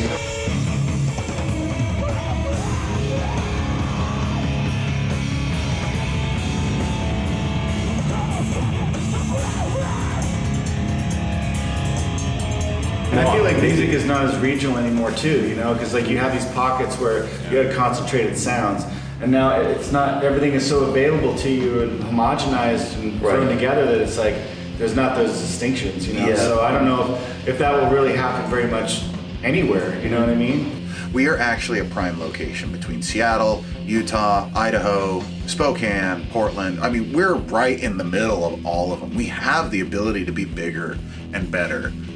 I think this is always going to be a place where people just kind of stop through, play a gig, and move on. But there's a lot of stuff that's happened here that will never, it died here. It started here, it was amazing, and never went anywhere just else. It never, but some amazing musicians, artists from different genres of music that just started, peaked, died right here. I mean, it's a small town story.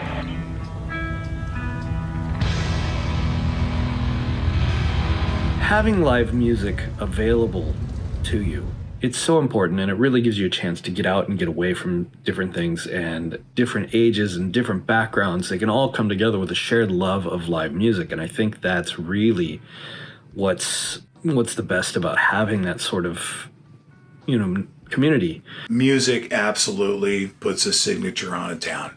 It really does. And to have a really good eclectic music scene, I think, it creates the vibrancy in a market. There is nothing like a live music show. good, bad, or otherwise. There's an energy, there's a presence, there's a give and take between audience and band. If all goes well, it's an experience. It's still that element of the unknown. Anything can happen. We're all in it together.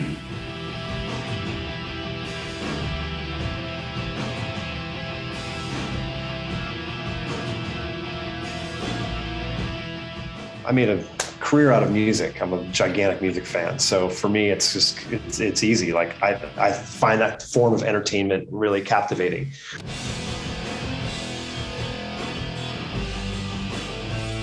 I feel like a lot of it has to do with seeing someone who looks like you.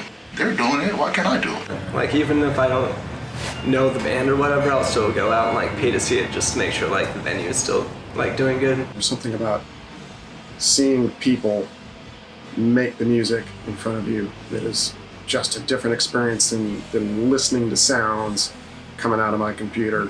It's weird that we've adopted like this thing where the standard of music is like the studio recording. I think it is truly the opposite, where the purest form of the music comes from the performance, like in real time. Music started with performance. Music started with live performance. When it started thousands of years ago.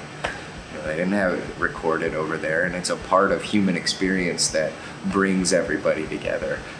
We're not going to be able to play Disturbed and Godsmack and Avenged Sevenfold on the radio forever, so eventually you're going to have that next up and coming group of musicians. You might miss like a gigantic moment of inspiration. If it's a younger person, you know, it can really affect and shape the direction that you go as far as dealing with song creation, air sculpture, you know, whatever you want to call it.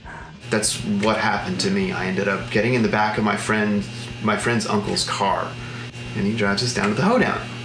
And we walk in, and there's Schedule, and I think Motherlode playing. We walked in, and the course of our lives was changed just by getting in the car with that guy and going to this thing we had no idea even existed. There might be the next freaking Jimi Hendrix or whatever at that show. He might listen to what you're playing and go, oh, that's pretty cool. And then add to what he's doing and then create that next big thing based on, and you were a part of that influence. I mean, it is no feeling else out there to jump around in a pit, be right next to people, chanting next to people. You can look over, you have no idea who the fuck this is, but they're the coolest dude in the world right now. And you're partying together and having a good time. And it's just release. Like it's a complete essence of freedom. There's no boundaries, there's no rules, there's just, we're all here enjoying the same thing, feeling the same energy. And that's what's important to me, is you're in a moment. Right. And you'll never get another moment quite like that moment. Why should somebody support live music? Because if they do not support live music, it's gonna die. Original music, it's gonna go to the wayside. We're gonna be listening to the same old shit for the rest of our lives. We went through this once before. Back when the disco era hit, the live music scene just died. Back when the karaoke first hit, I remember there being one, maybe two live music venues in the whole area. So if there's no live music venues, there's no bands.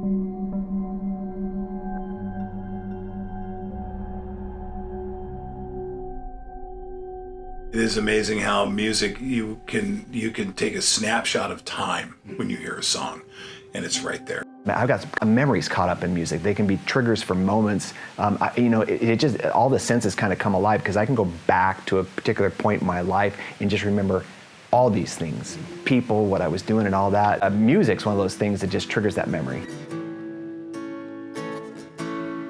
I think when you're young and you're wanting to make it, that's kind of your focus, but now as you get older, you've got a lot of things to juggle. I could not tell you when fall had come blowing in and winter was knocking. It's more of just the joy of making music and making music with my friends.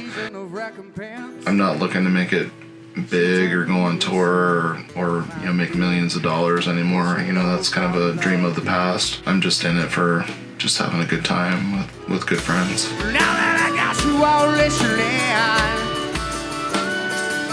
you know my words get chosen. The lifestyle of seeking that rich and famous lifestyle, just about 26, it kind of lost its appeal to me. Peace and ease of life really became a factor, and that was what I was shooting for. This loneliness is a part of me, and that's the end of my speech. Yeah, it's all I gotta say now.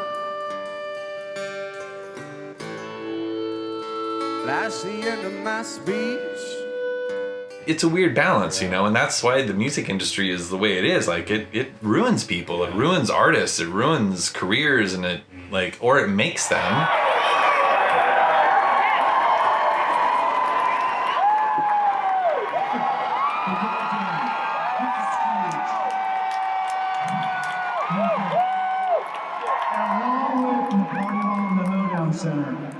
And the road from there to here was a long one. We had resistance to some people that I would like to thank briefly.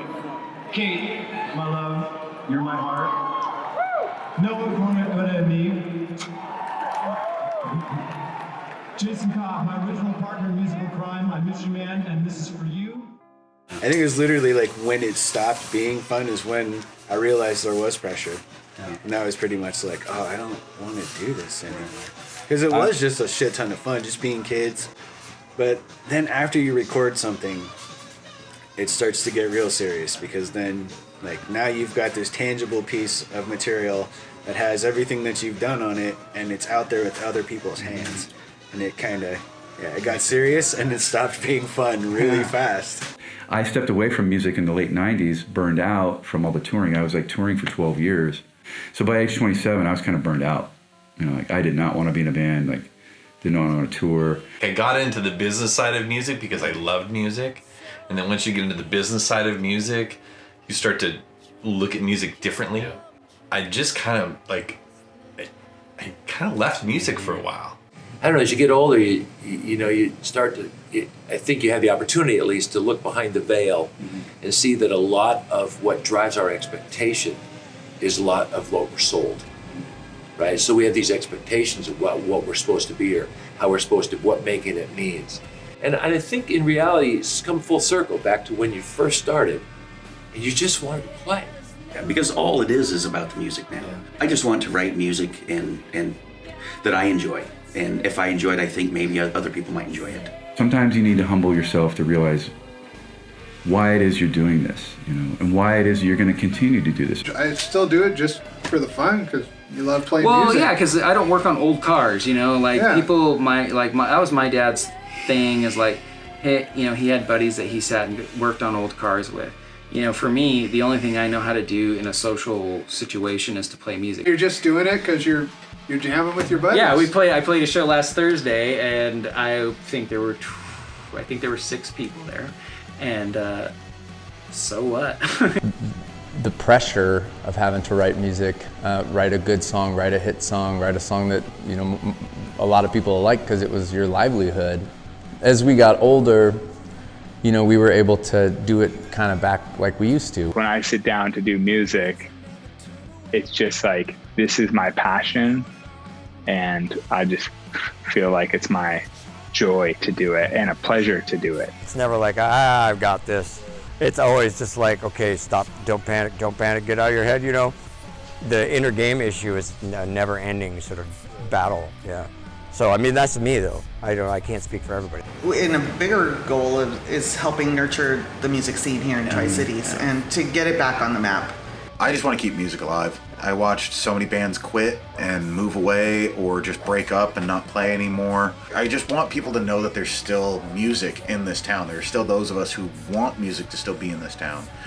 And that I don't care where I gotta go. I'll take the gear and we'll set up and we'll make it happen.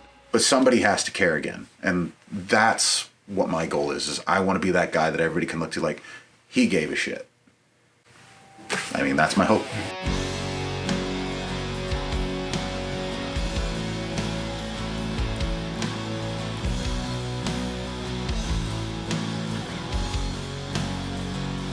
It's small town, small town.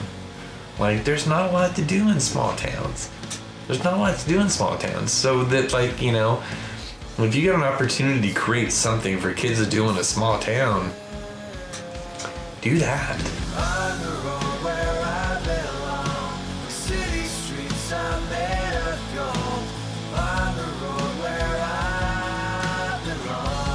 My best feeling is when my son will ask me to put on daddy music, and I'll put on one of my songs, and he'll sing along with one of my songs because he likes music, and it is one of the best feelings. Music is something you can't go without. You need it in your life. We live it, we breathe it. This is our world. We all just have to remember that it's not just playing. There's more to it. You can teach, you can learn, you can grow in different areas of it to come together. For me, music is a battery. Like, I've got to have it. I love playing music. Like how you said it's like a battery. That hit me. I don't play or listen near as much as I used to, but then I do, and it's like, oh yeah. Yeah. I forgot. I need this that. does feel good. This feels good. And music relieves stress in people. Music helps emotions in people come out. Music is huge. Music is the master of the universe. If you've never had hair raise on your arm, or you know what I mean, get the chills from a good song, then you really never experienced music, and that's a damn shame. Music, has it's infiltrated the human soul. Having music in your life is absolutely important to your psyche, and I think that people that don't listen to music, I think they're disturbed. So what is the initial bang that the Tri-Cities will have on music? If we look at who's been around and what they've done, what effect did they have?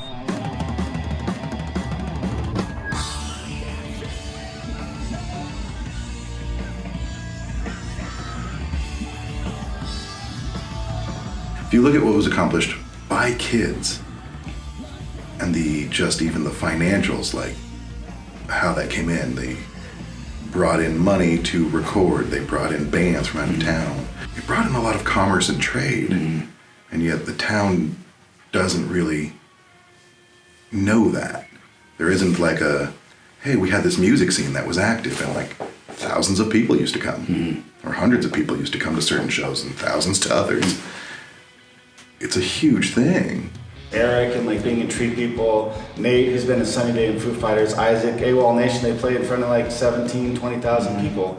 And then the Loudermilk guys, Mark's been in the Shins and the Raconteurs, and so I think a lot of people have come out of here. I think it's a fucking breeding ground. It's like nuclear, One of the things about the Tri-City music scene was always this, that all of these bands had one thing in common, is that they were friends, real friends. We didn't just recruit people and make a band out of people that didn't like each other. All these bands that I know of, all friends. Here it was so crazy diverse for being as small of a community as it was. It was a great experience for someone who didn't feel like they fit in anywhere else.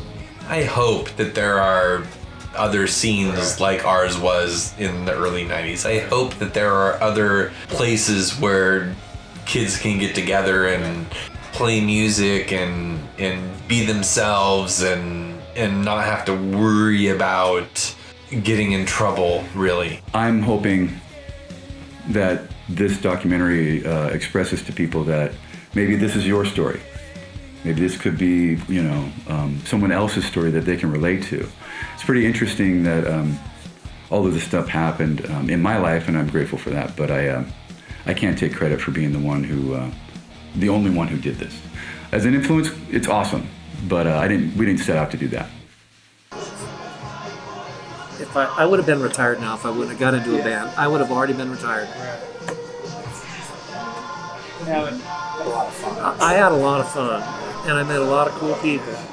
So I wouldn't have traded it for the world.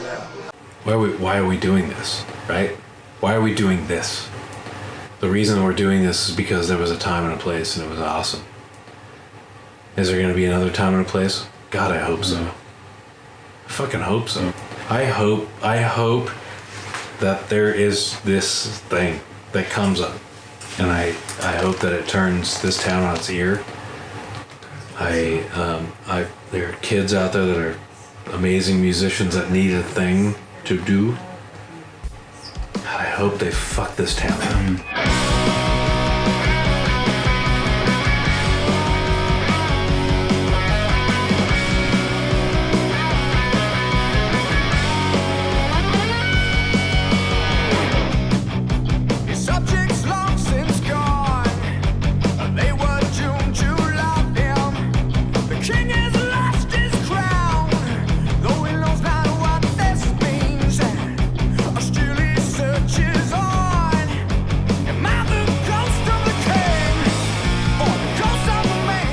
Why the name Gosling? Just a huge Ryan Gosling fan. No, just kidding.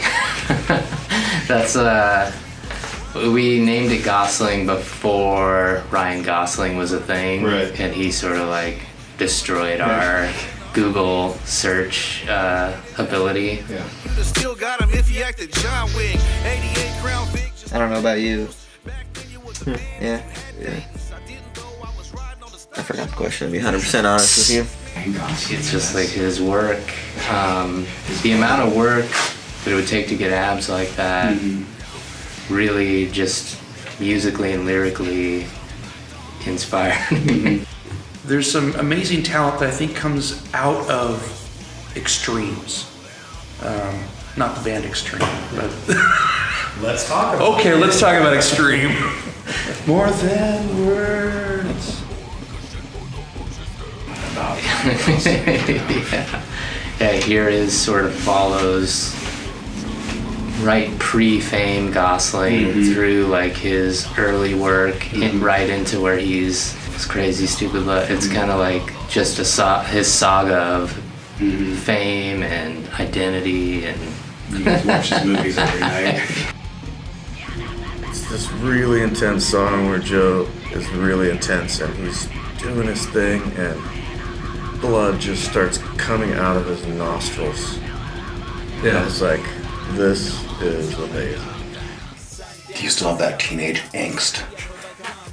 I do. I think I do.